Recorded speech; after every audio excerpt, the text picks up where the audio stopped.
Today we are talking about missions. We'll be talking about what to do if you feel called into the mission field, especially internationally, how you can support missions if going abroad isn't your calling, and the life of a missionary that I love, and specifically a ministry I support both personally and we support through She Lives Purposefully.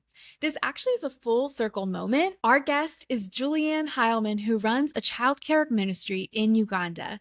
They literally save lives and give children hope and opportunity, and the way God has moved is miraculous. Stories you've only heard in different biographies you've read. For those who don't know, She Lives Purposefully began as a college project where I interviewed 6 women who I felt lived purposefully, and Julianne was one of them. So this is a very sweet full circle moment for me, and you don't want to miss this chat. Also, if you are watching today instead of listening audio only, you'll notice our change of venue. And I just want to thank Calvary Chapel of Philadelphia so much for letting us use this space to record. This is the first time that we're doing this, so if things are a little tricky in the tech area, just bear with us. Before we jump into this conversation, I just want to say thank you for being here. You listening is what makes this show happen, and I'm so thankful for you. If you're not already, be sure to subscribe, leave a rating or review wherever you're listening from, and if you're watching on YouTube, be sure to hit that like button as well. And if you're watching on Spotify, drop a comment and let me know what you think about this conversation. I read all of your comments, like literally every single one. Also, this conversation will have some ads unless you're watching on SLP Plus, which gives you free episodes right where you listen to podcasts. I'll link that if you're interested. Our advertisers also help this show exist and keep these awesome conversations available for free. So please be sure to listen to our sponsors. And if you're vibing with them, be sure to use the links or codes that I mentioned to help support the show. All right. Grab your favorite drink, I have my lemonade, and let's have a Christian friend chat. Julianne, welcome to the She Lives Purposefully podcast. I said it in the intro, but this just feels like such a full circle moment to have you here. We were talking about this too, and we had talked about doing this interview, but you were one of the first 6 interviews that kind of kicked off She Lives Purposefully. And then, it shifted and changed, and now we're a podcast, and the Lord's just done so much. And it just feels so sweet and full circle to have you back.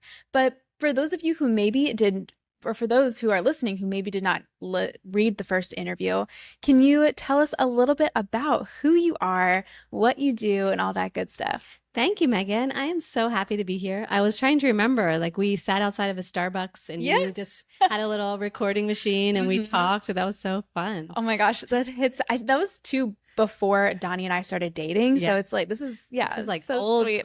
school. We did. I drive by that Starbucks sometimes and I always think about that interview. Always. It's great. Yeah.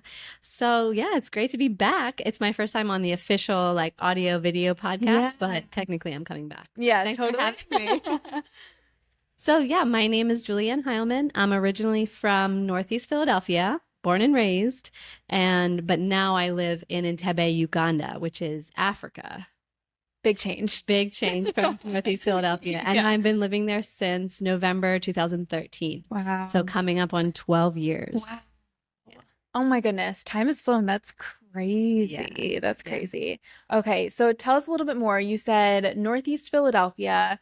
You went there in 2013. How old were you when you went over to? I was 25. Okay. Yeah. Okay. And tell us too about what you do over there. Yeah, so I just kind of like a summary. We'll dive into it all, but an overview. The summary is I am part of running a nonprofit ministry that cares for orphaned and abandoned children in Entebbe. So we'll get into it, but it's a huge thing and I'm so happy to be a part of it. It's called Asifiwe Child Care Ministries. Yeah, that's so awesome. And you come from a big family too. I do come from a big family. So I am the 8th born of 14 kids. I love it. So that's so awesome. And 2 of them, one of your siblings was in my grade growing up. Another one was actually, my husband's here behind the camera. He's the producer for today. One of them was actually in his grade too. So it's such a cool thing. Yeah, that's great. I love it. Okay, so let's talk about it. Tell us about Asifiwe, how it began, and also just kind of coming into what it is today. And Yeah. also, I will say too, someone that I was talking to was just saying that they feel like you are a modern day Amy Carmichael, like just the way that the Lord is moving through you. So I want us to get the full like feeling of everything that is happening and what the Lord is doing through you. Yeah. Well, I'm so honored by that reference. That Like was my dad. modern day Amy Carmichael, like, and from your dad, that's even heavier. Oh. Like, I'm not Amy Carmichael, Oh to my the gosh. least, but she is one of my heroes. He said, he was like, and she's so humble. So there we go. She is one of my heroes, and I've read all about her life, and I'm honored to be compared to her. But if I was living in her century and her time, I don't know if I could have done it. Oh my gosh, yeah. Yeah. Airplanes make a huge difference in missions. Totally. Yeah, yeah.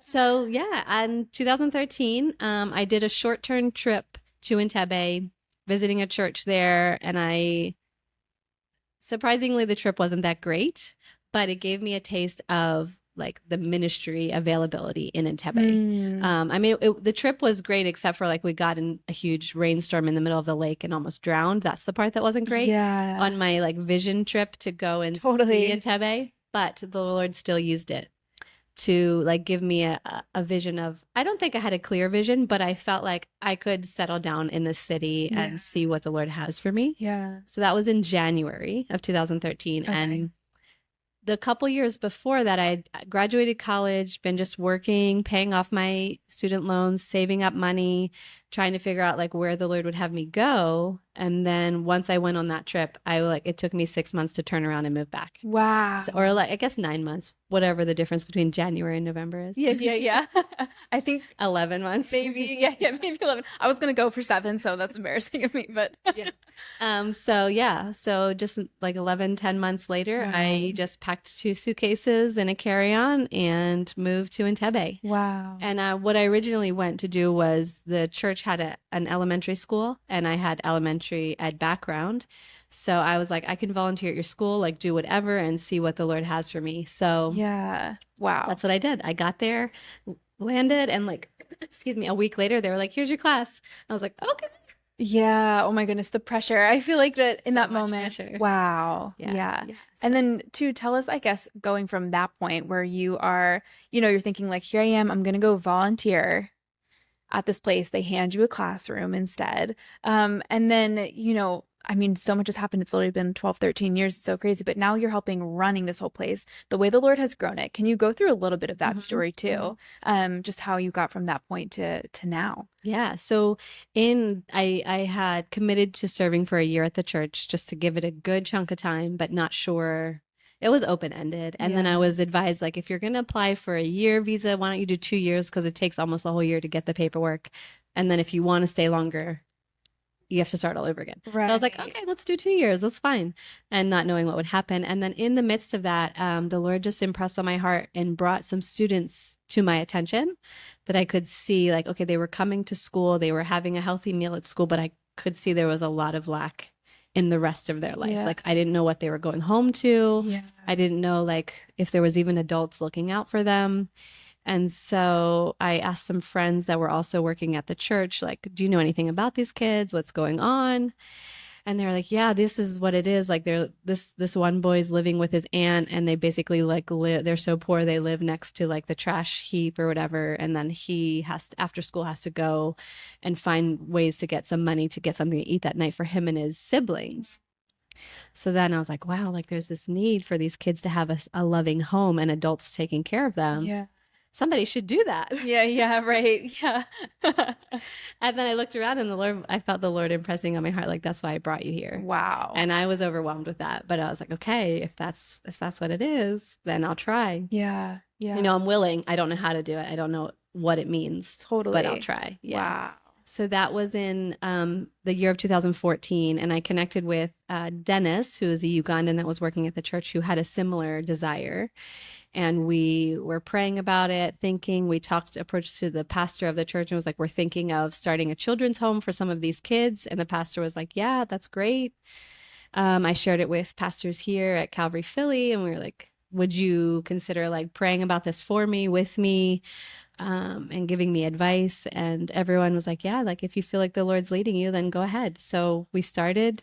We just shared the vision with some people, and they were like, yeah, we'll help sponsor a child or two to see what happens.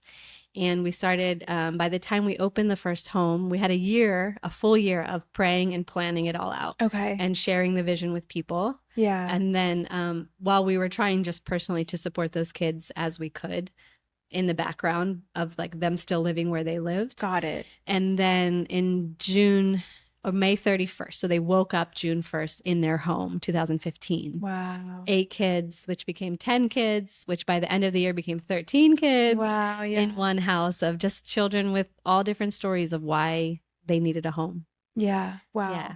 And then too, just because we have those numbers today, how many kids and what age ranges? Yeah. So so we started with those 10.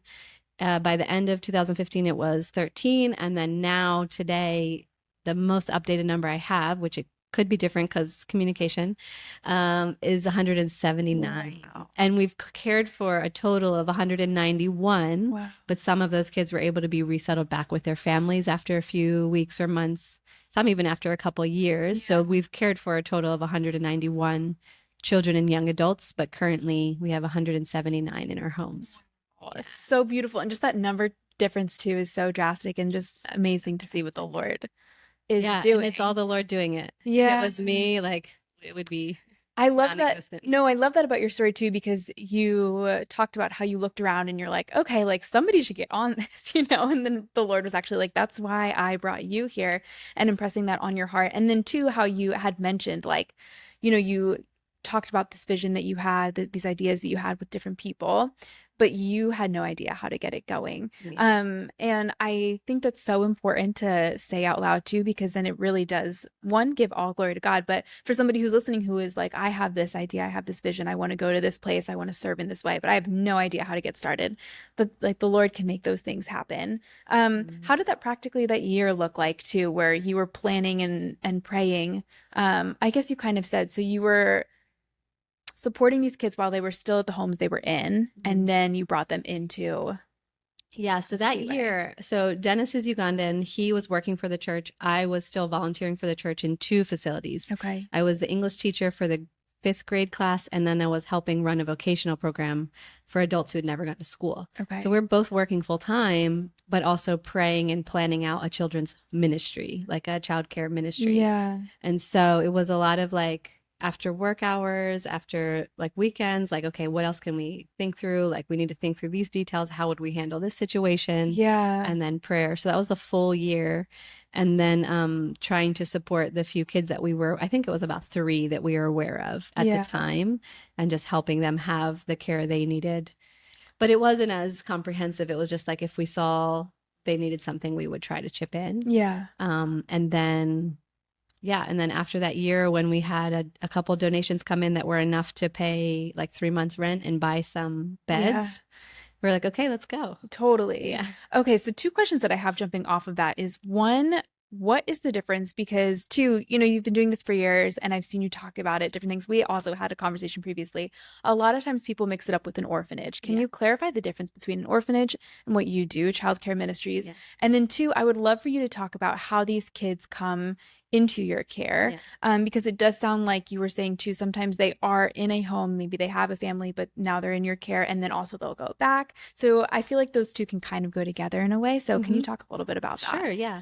So we just don't use the word orphanage. Yeah. And technically we're caring for orphaned and abandoned children. Yeah. So you could use the word orphanage, but it has a lot of like history packed into that word. So we've switched over to calling it a child care ministry, not to be confused with like a daycare, which sometimes people do confuse it with a daycare. Right. Yeah, totally. I can see that. So, and the reason is just to kind of set this feel for the children themselves. They're not constantly being bombarded of, I live in an orphanage. Yeah. Like, I live at Asifiwe Orphanage. And it just that would just be this like label on their forehead, like, I'm an orphan. Yeah. Which we don't want them to have. We want them to feel like they're part of a loving family and a community that they're an essential part of. And so we also don't have one large building where they all live in like a big room with bunk beds. Right. Like there's not like 30 kids in a room together. Yeah, Like it's a small family feel that we're really trying to create. And what I mean by like small in quotations. I was going to say, can you elaborate like 15 kids in a house. Yeah. But each one has their space in the closet that's just for their things. Each one has their own bed and mattress and their own blanket and their own pillow. And like they all have their space to belong and to fit into the family. And that's really the goal. And that's part of the reason why we don't call ourselves an orphanage. Yeah. So mostly for the children to feel like we're part of a family. And we also really emphasize family, and we have them in family groups, and we like have them like we're always talking about them as you're part of Mama Rose's family. Like she's the house mother in the home. So we have a woman living full time as the mom. Yeah. And as soon as the children are comfortable calling her mom, and it's usually right away, like they're so happy to be able to call someone mom.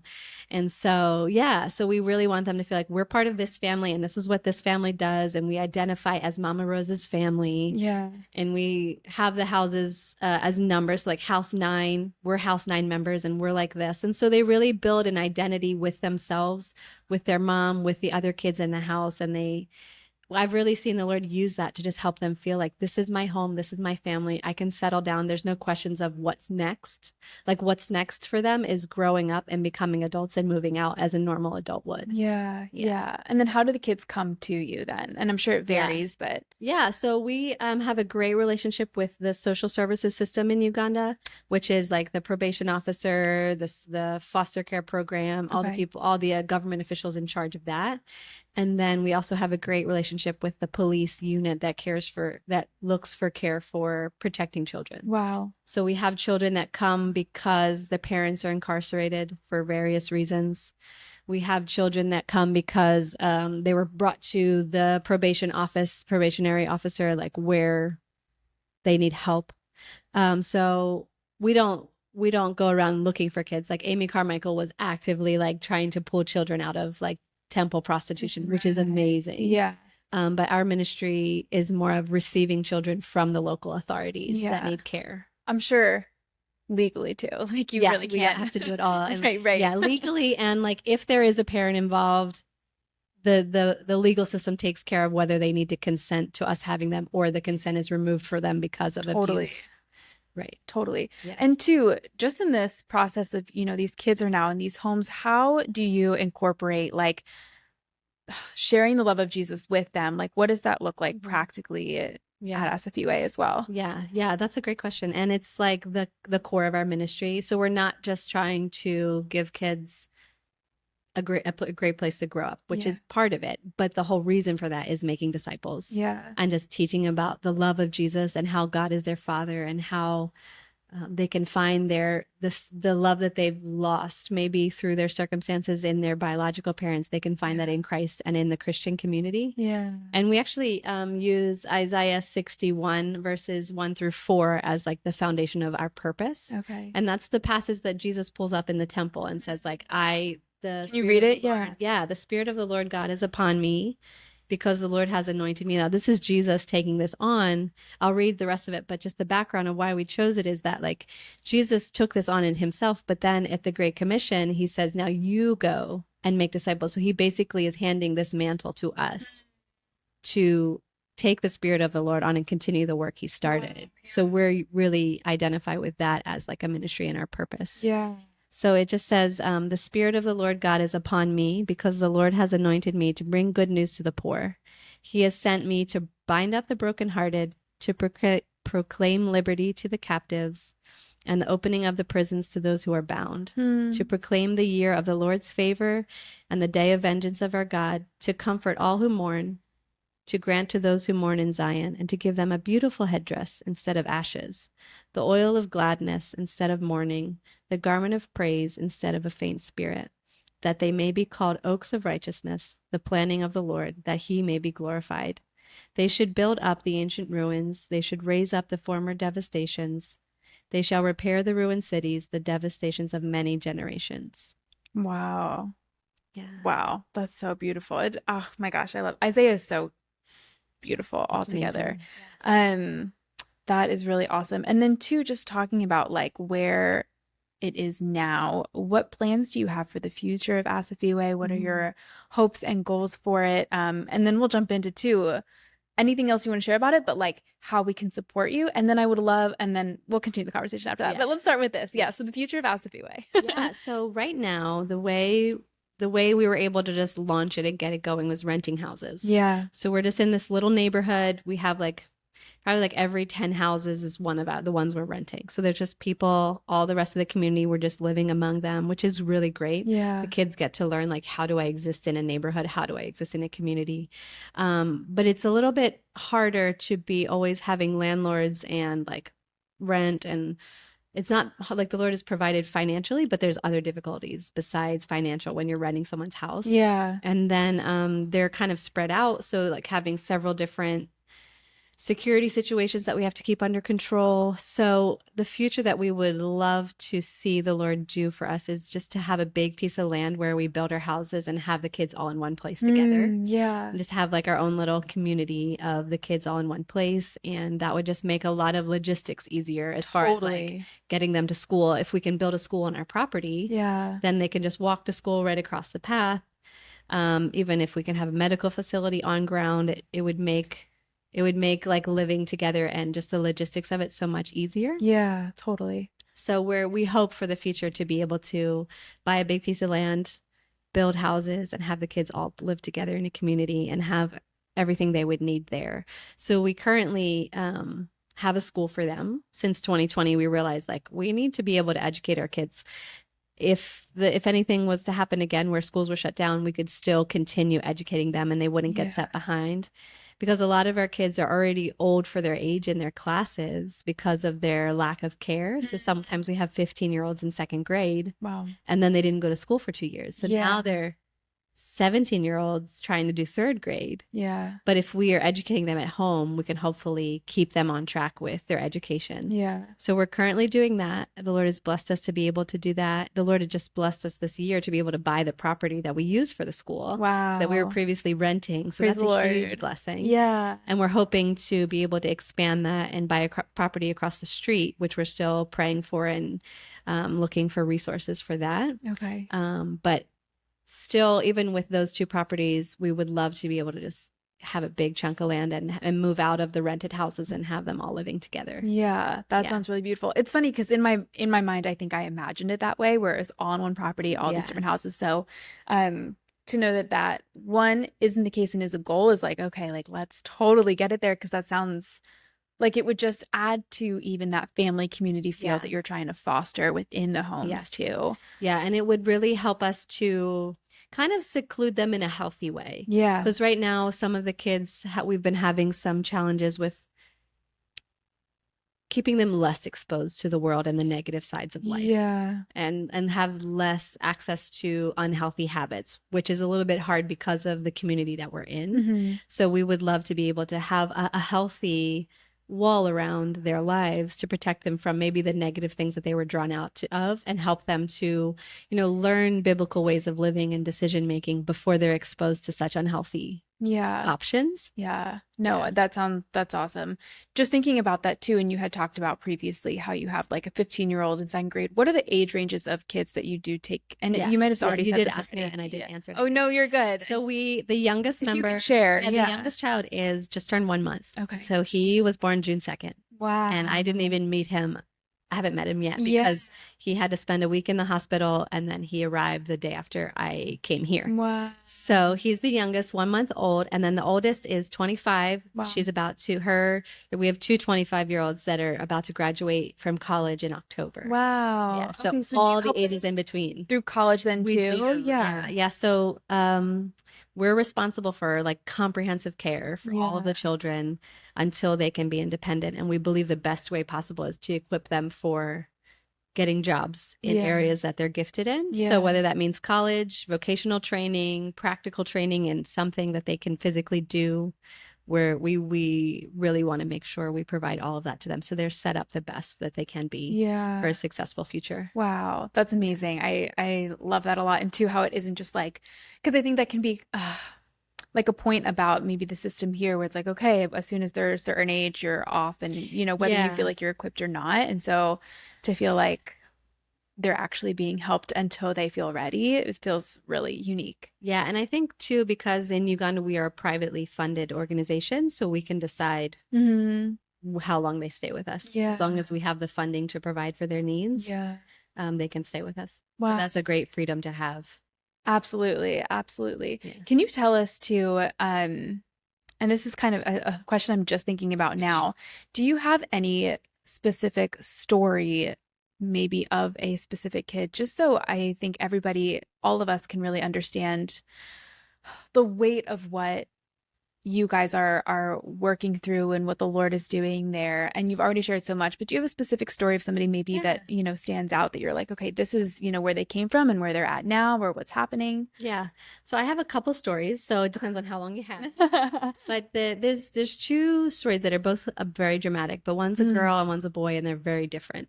So the girl, she came to us at 6 years old, and her father was arrested for alleged sexual abuse of her.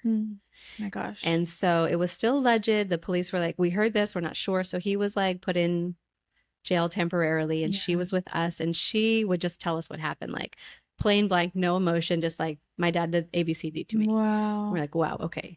Like we spent a lot of time praying for her and caring for her. And so she was 6, and I believe it was in 2017. So now fast forward to 2025, that math is she should be around 13 or 14. Yeah. Yeah. 6 plus 7 is 13. There we go. Yes. Yeah. So she should be turning 14 this year. But 2 years ago, we started seeing her have symptoms of PTSD. Yeah. Which we hadn't seen originally, and we had watched her very closely. So sometimes like it takes a while for the impact of what has happened to a child to really be exposed. Right. She had to go to court to identify her father in court to make sure, like, as the case was being carried out, that this is the guy. This is the guy. Yeah. And she was able to, and didn't seem to have any effects. That was about 2 years after the case. And so like I said, about 2 years ago, she started having symptoms of PTSD. We tried to, like, our social workers and medical professional and staff were like trying to do counseling, just like as much as they were equipped to do. And it was helping a little bit, but not a lot. So then we're like, okay, let's research, like, who else can we get on board to help her? And so we end up finding a psychiatrist, a professional psychiatrist. And she went every month for a visit. And at first she was like not opening up, but slowly over time, she opened up and started talking through the issues and talking through the trauma. And so she went for about 9 months. Wow. And then we saw a great change, and she started like advocating for herself and doing great. And just like, it was even hard for her to express her needs. Like, she would be in class and have a really hard time saying, like, can I please go to the bathroom? Yeah. Like, that was part of her, like, her trauma was like expressing what she needed. Any need. Yeah. Yeah. And as like a 14-year-old, you should be able to say, I need this, or I don't like that, or whatever. So she was able to go through that psychiatry counseling, and she's doing so much better. Like, it's totally like night and day different person. Yeah. It's so cool to see that. Oh, praise the Lord. Yeah. Wow. And just such a horrible experience. Yeah. And sadly, like, her story is a very common story for young girls in that area. Yeah. Wow. Yeah. And then the other story, if you want to jump right in, Yeah. we have a baby named Moses. Well, he's not a baby right now. Yeah. He will turn 8 in November. So crazy. I remember you first sharing about him, before too. Wow. Yeah. His mom was 16 years old, in high school, got pregnant, didn't really have any connection to the father. It was just like a random fling, as far as we like could research the background of like what happened. So she was like 8 months pregnant, went to the outhouse, because a lot of people don't have indoor plumbing, went to the outhouse and just gave birth into the hole. Yeah. And the amazing part is, like, I'm sure the other side of, I'm sure there's so many lives that are lost that way that we know nothing about.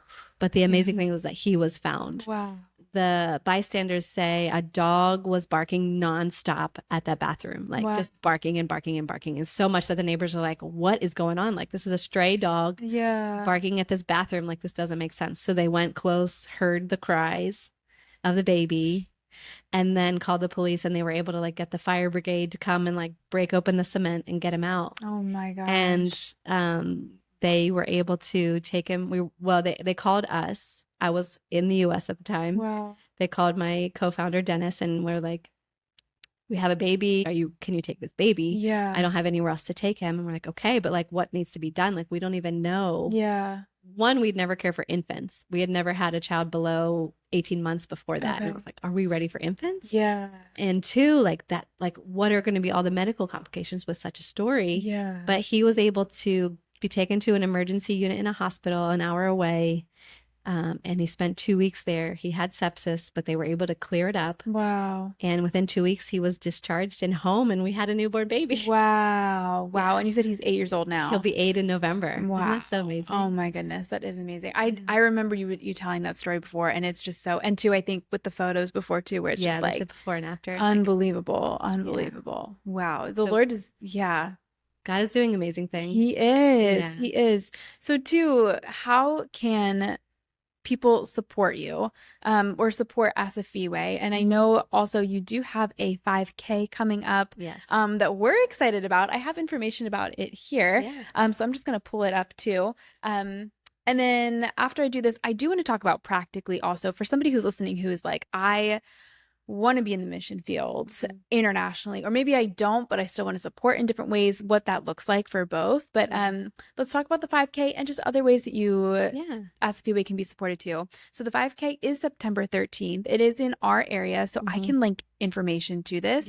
But I know that you guys, are looking for participants, of course, also sponsors for the 5K. Can you talk a little bit about what the 5K does, like how it raises money, what for specifically even, and then, just other ways that we can support Asifiwe? Thank you. Yeah, so we have our 5K. We've been doing it for 7 years so far, so this will be the 8th annual. Wow. I personally am not in charge of like putting it on. My friend Tiffany is so great at that. Such a good best friend. Yeah.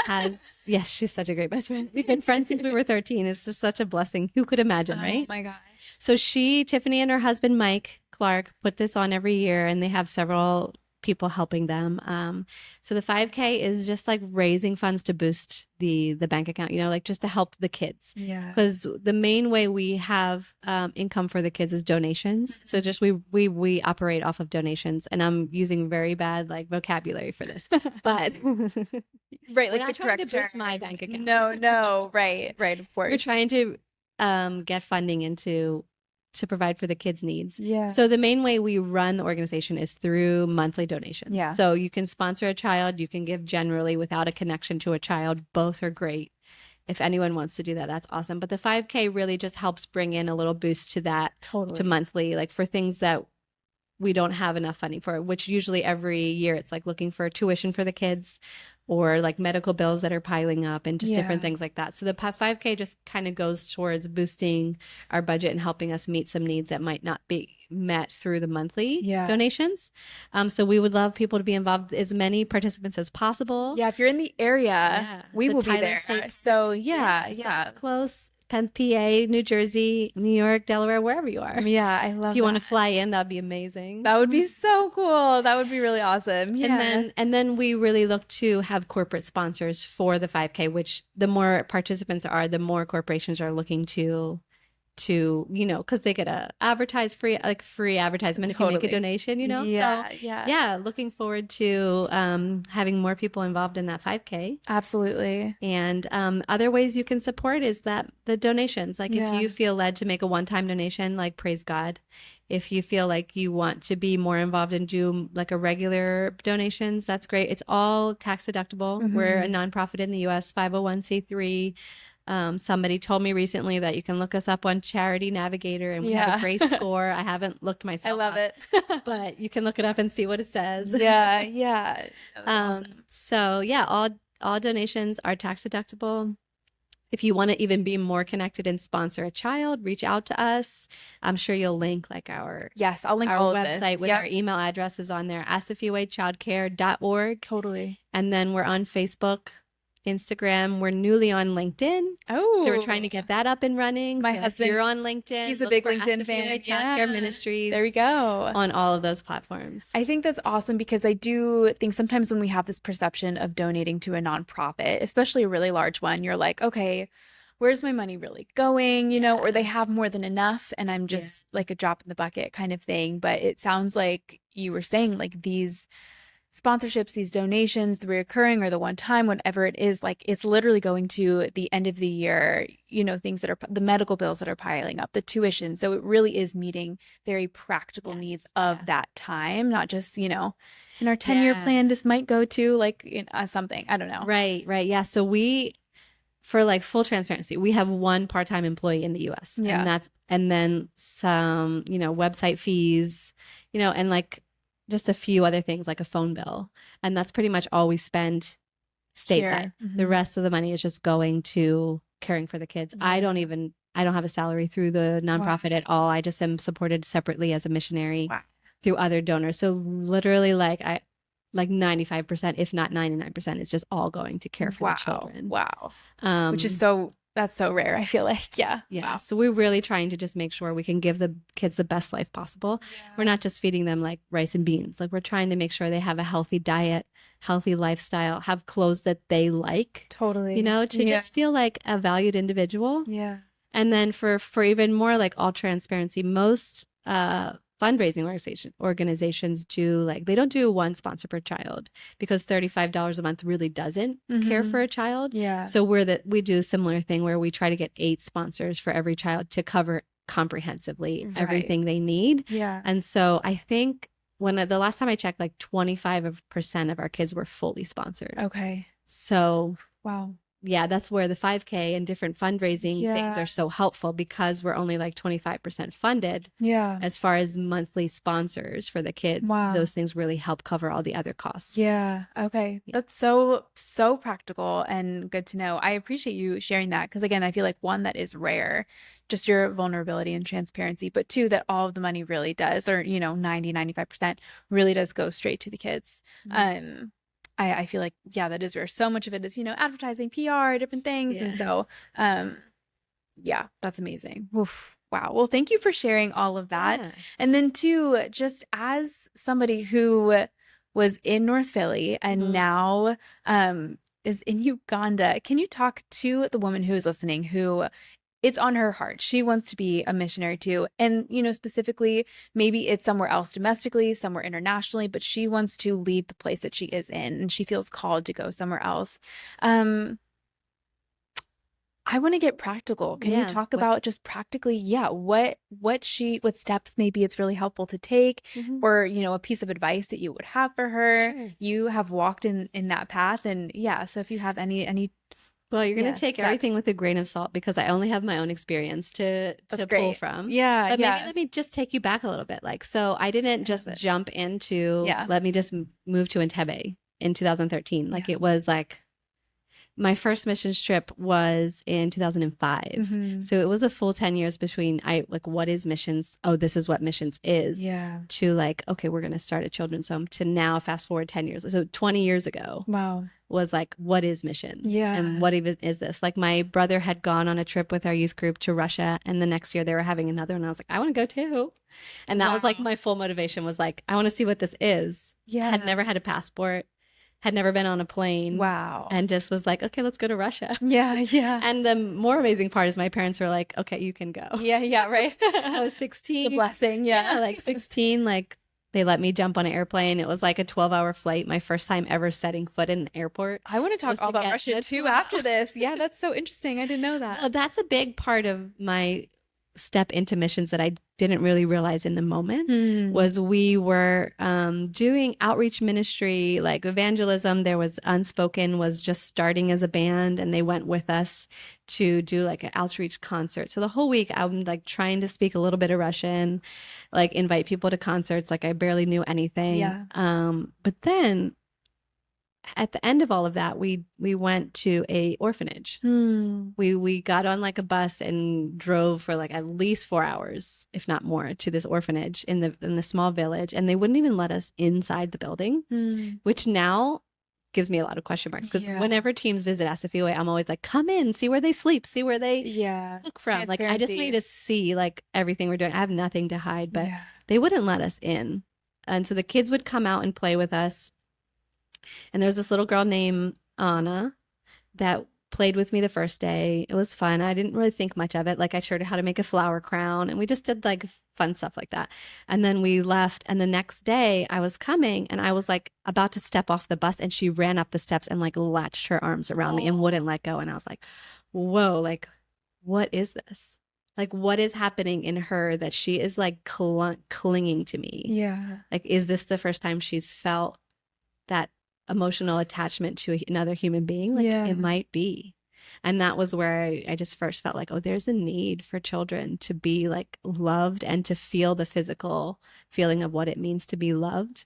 And I didn't fully comprehend that, but like my soul knew something was happening. Yeah, right. And so that really made an impression on my heart. Like, oh, there's like, I feel like there's something in this that the Lord has for me, and I'm not sure what it was. And then I was still in high school, went back to the US, processed that slowly over the years, always looked for opportunities to go on more mission trips, to do other things with children. And then it was just a lot of like slow steps towards this. It wasn't like, I had a great experience in Russia, I'm going to do this for the rest of my life. Right. It was just like, go back to normal life.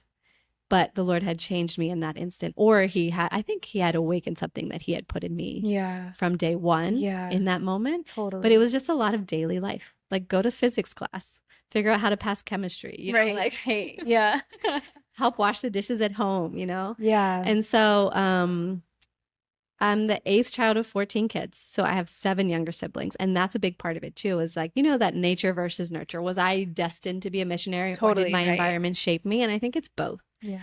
Especially working with kids. So I grew up caring for children, like 6 years old, changing diapers. Yeah. Wow. You know, like potty training my youngest sister, like just doing all of that. We'll have to ask you for potty training tips. I don't know if I have yet, any. but... Stickers were a big part of it. Okay, good. Made a sticker there we go. So like it was this whole, I looked around my life and it was like, I love kids. I love caring for kids. It's not a burden to me. I mean, like when a kid throws up all over you, you're like, oh, this is kind of annoying, but it wasn't like, I'm never touching a kid again, you know? And some people are like, right. I don't comprehend people who don't love children, but it's just because it's so ingrained in me. Totally. And God makes all different people for all different purposes. And we need that. Yeah. But I know like he made me to care for children. Yeah. So, and it was just like a lot of steps. I even tried to see about going to another area in the mission field in Zambia, and there were just no doors open there. Yeah. I spent 2 months there trying to see if there would be opportunities and like seeking the Lord, and it was a clear like no. Yeah. And so I was like, okay, I'm not going to Zambia to be a missionary. So where am I going? And just like I was working at Wawa, paid for my tuition. Well, I had like partial scholarships, partial government grants, and then the rest I just like worked at Wawa, paid it all off because I knew if I'm gonna do missions, I don't need college debt. So that was a big drive for me. And so as I'm in college, still going on trips with the youth group as like a leader. I think I was a leader on one of your husband's trips. We were just talking about that. Yeah. So funny. I love it. So funny. Zambia. To Zambia. Yeah. So just it's a lot of like slow steps, seeking advice, praying, and then have people in your life that will pray for you and tell you straight up, like, I don't think this is a good idea, or this sounds like a good opportunity. Yeah. And just be open to the Lord working through people. Like I've seen people who have a vision, have a mission, and they're like going for it, but no one in their life is like, yes, that's a good idea. Yeah. And they're not even looking for that. And you don't want to place a lot of your decision making on what people think of you, or if they think it's a great idea. A lot of people have thought I'm crazy for trying to do what I'm doing. And it's just like but at the same time, there was a lot of people that were like, this is totally you. Like we can see the Lord has been preparing you for this for your whole life. Yeah. And so you want to have a little bit of like people you trust, people who are open-minded, people who are seeking the Lord on a daily basis in general. Right. Giving you like feedback. Yeah. And like, what do you think? Does this sound off? Does this sound on? And then also like get a skill in something. Study something. It's helpful. Yeah. I studied elementary ed and biblical studies at Cairn University, and I knew I didn't want to be like a full-time career teacher here in the US, but it was the closest degree to what I felt like the Lord was calling me to. Yeah. Like calling me to nurture children. Okay, like how do you educate a child? Wow. And they gave me such a great background in like how does a forming brain think? How does it operate? How do you get a new concept into a child's brain and help them understand it? And that has been, I use that every single day. Shout out Not Karen. even for children, like for the adults that you're working with, like running a staff. So I have an administrative team. I'm not the only administrator, but being one of the administrators, I have a team of 50 people that we're leading, and you're constantly teaching, trying to help them embrace a new concept and a new idea or a new way of doing something, and that background of learning how to teach someone something new, and like the practical steps of practicing it through practicums and student teaching, it's so useful. So my encouragement to someone wanting to do missions now is, okay, do you have a skill, or can you learn a skill that is going to set you up for success in the future? And then if you're going to be on the more practical side, if you want to do medical missions, like get some experience in the medical field here in your home environment. Like become like the best nurse on your unit, or become the best like the best doula, or the best like midwife. Like do it, practice it, learn from experienced people, so that when you go on the mission, when the Lord makes it clear where he wants you, you are the best you can be, and you have something to use that will practically help people. That's really awesome. And just jumping off of that, what would you say to somebody who is like, okay, I hear you, but I want to go now. What if the door closes? That kind of mentality where, you feel kind of rushed. You feel like the elevator is about to close. Yeah, you have to jump on, you have to make a decision. Yeah. I have like two answers to that, and they can go both ways. Like if it's really the Lord and it feels rushed, but like you can say like 1,000% in my heart, I know this is the Lord, then jump. Just do it. If you have any question, like you're like 80% sure, I would say wait. And if that elevator is meant for you, like the Lord will open the door again when you're ready. So yeah, you can go both ways. Like I waited for like a good 10 years before I found where the Lord wanted me. But once I knew 100%, I jumped. And the opportunity was mine. But there were opportunities that I didn't take. And looking back, I'm so thankful I didn't take them because it wasn't the right place. So just try to have that sense in yourself, like, is this where the Lord's leading me? And have those voices around you. Like you want to go, but all of these things aren't aligned up. So maybe it's not the best timing. Right. So yeah, I feel like one, it is the different people around you, and also just like being so in the Word and communicating with the Lord. And so knowing how you hear from the Lord is really important. Yeah. That's amazing and very practical. So get an education, be able, or at least, be the best in your field, or work hard, get experience here.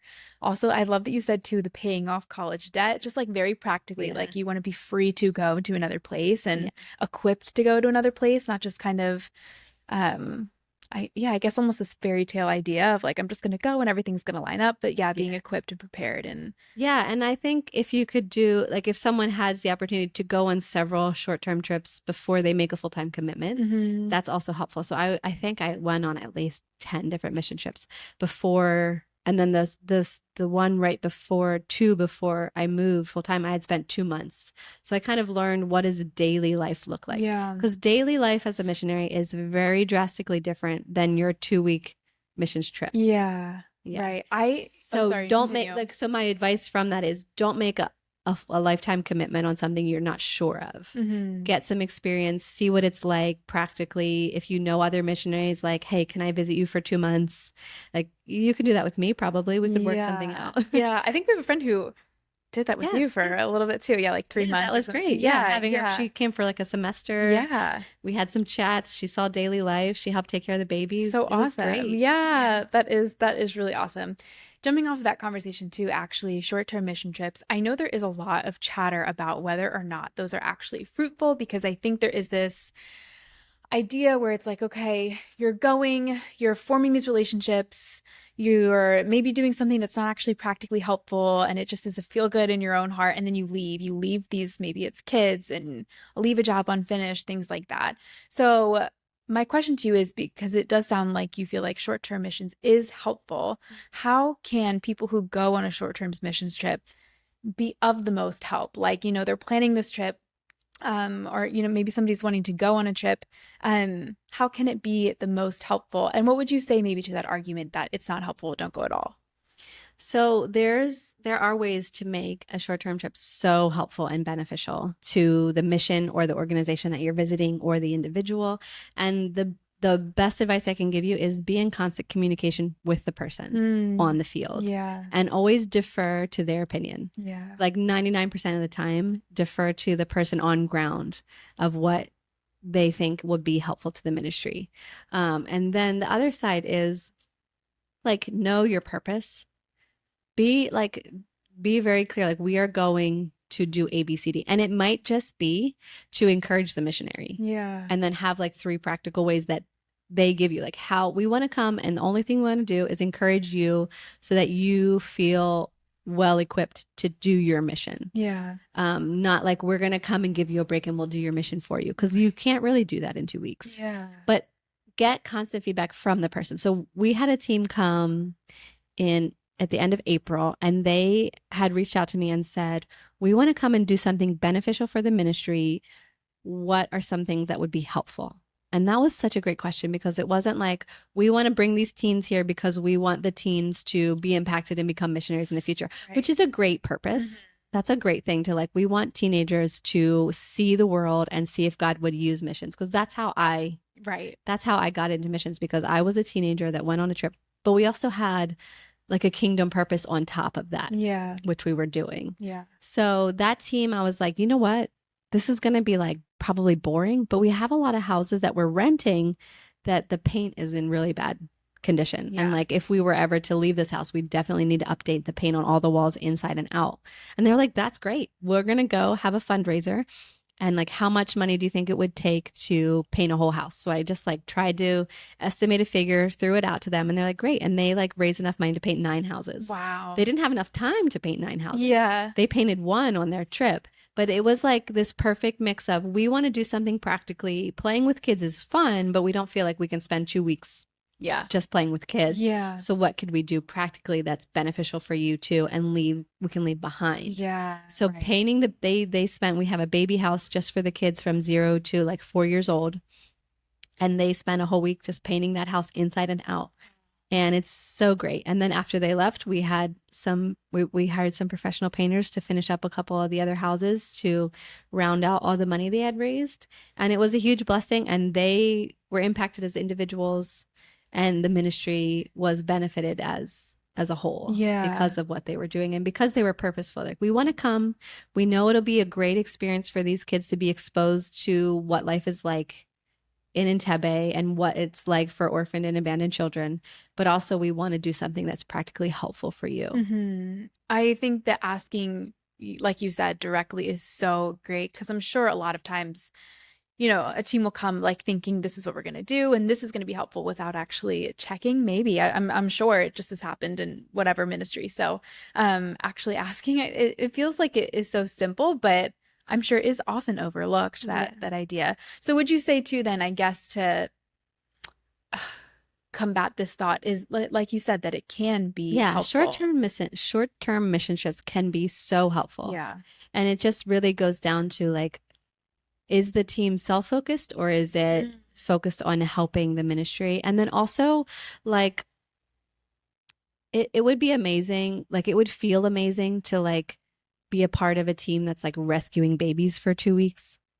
But that might not be the best thing that you can do for the ministry. Yeah.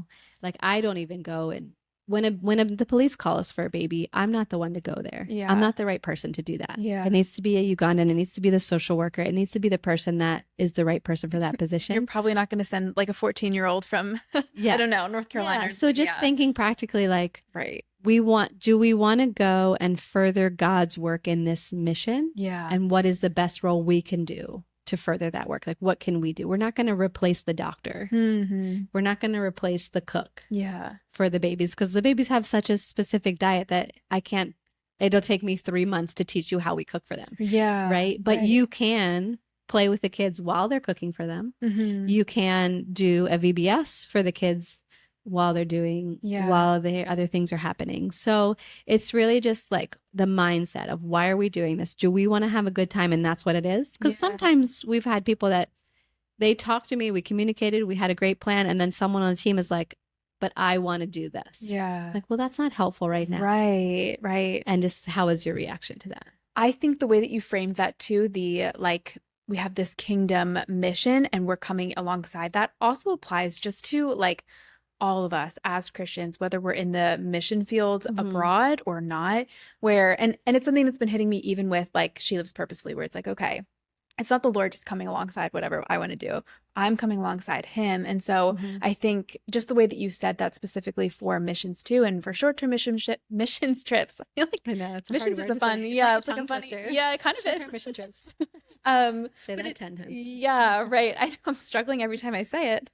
But I do think it is such a helpful mindset shift to have just in life too. So yeah, thank you for sharing that. Yeah, and this like that whole idea of like I don't care what part I am as long as I'm helping the gospel go forth. Like if I'm the door holder, I'm happy to be the door holder. Yeah. So it's really just to have that mindset, talk to the missionary, talk to the team on ground and ask them and be open to what's actually helpful. Yeah. There's this whole organization that I love so much. I forget what they're called, but they raise funds to go to missionaries and take them on a retreat and pay for everything. Oh, we'll have to look that up. That sounds awesome. I think it's like it's something about in due season or in due time retreats or something. And they like, I was blessed to be a part of one in, I think 2014 or 2015, like right fresh on the mission field. Wow. But they like, they found the best hotel in the city, like a Marriott, got all expenses paid, had a group of 30 missionaries spend 3 days there, and then just spent time ministering to us. And they didn't go and see any of our organizations. Like they didn't need to because they knew they were blessing us, refueling us so that when the retreat was over, we could go back to our work and we were energized and encouraged by the Lord to do our work better. So like, that's such a good example of like, are you going to help the missionary do their work better? Or are you going to, for other reasons, and then the missionary is like so glad when you left? Yeah, right. Oh, that's such a convicting line. That retreat was like, oh, like I wish we could have stayed a whole week, you know? Like, like we don't want this to be over. And sometimes a team leaves and you're like, ooh, finally. That is such a convicting one. Yeah. It's a great trip and you're still exhausted afterwards as the leader, but it's like a good exhaustion. Like we did so much productively. Yeah. It was an amazing trip and I need a nap. Right. And other times it's a different reaction. It's kind of like, okay, yeah, please leave. Wow. No, that is a very convicting line. So I'm so glad that we had that conversation too. Julianne, thank you so much for sharing everything that you do, sharing your heart, and also just encouraging the woman who, maybe does want to go out into the missions field.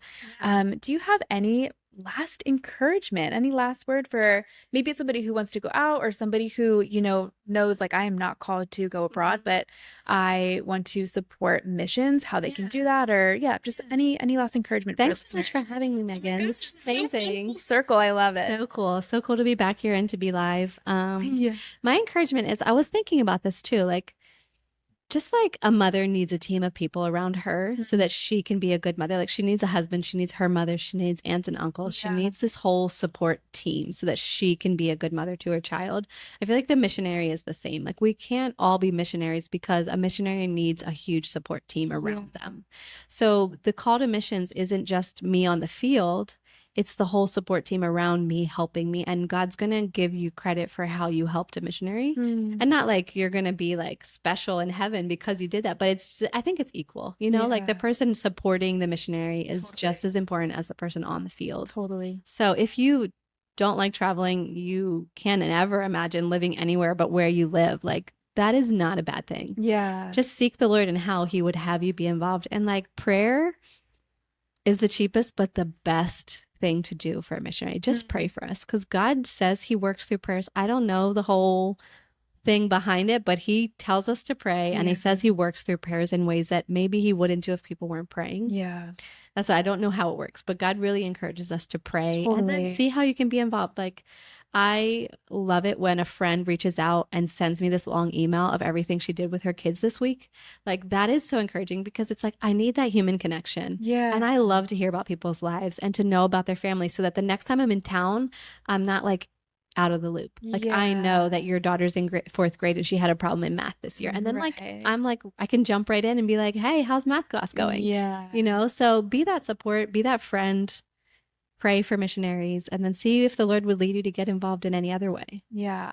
You know what? Just speaking of being that friend, I remember you talking about Tiffany too. And I just was thinking like, what an awesome best friend. So like you said, like being that friend, being that person that kind of supports the one who is going out. And I love how you said too that, neither one is greater. Yeah. When we get to They're heaven, all it's not like- like, oh, yes, this person and oh, the other person over there. No. It's the different things that the Lord calls us to. So yeah, thank you for that encouragement. Yeah. Thanks for having me. Yeah, thank you for being here, you guys. Thank you so much for joining this conversation of the podcast. And, as always, live purposefully and live for Jesus. See ya. See ya.